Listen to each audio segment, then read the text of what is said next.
Hey guys, it's Hannah. The effects of going untreated for bipolar disorder. What happens when you go untreated?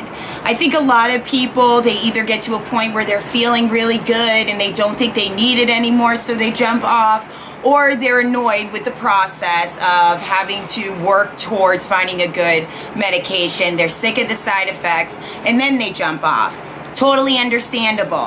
When I was diagnosed with bipolar 2 disorder, I jumped on and off meds for years. I would get to the point where I said to myself, I don't need medicines. I would jump off, and it could get up to like a year of me feeling fine, feeling okay, and always, I ended up in a worse spot than I was prior to that. It would take me 10 steps backwards.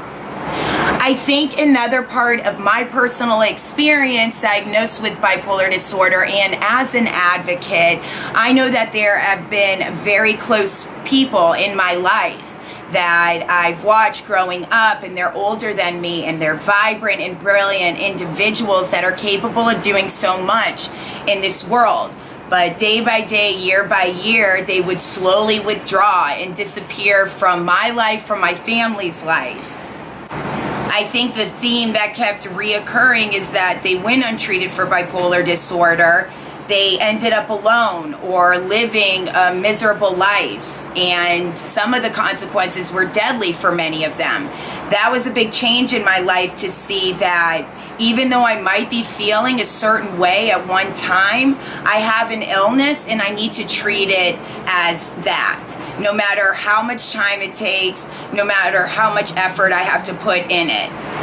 As an advocate and people that I know, I've never met a person who is over the age of 50 or 60 and lives with bipolar disorder, completely diagnosed with it, and has been totally great, living a great life, 20 years untreated.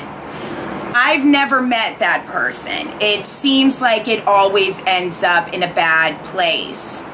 It's a controversial topic when it comes to treatment, so I definitely want to hear your thoughts, your experience, your comments. I know that it's hard for me because people will say, change your mindset. You don't need medicine. You need a new diet. And those are all part of treatment and coping skills, and they're great and they're helpful.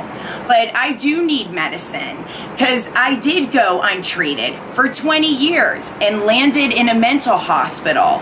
And just every time I've gone untreated, in the beginning it looks all fine and dandy, and then it drops me in a hole.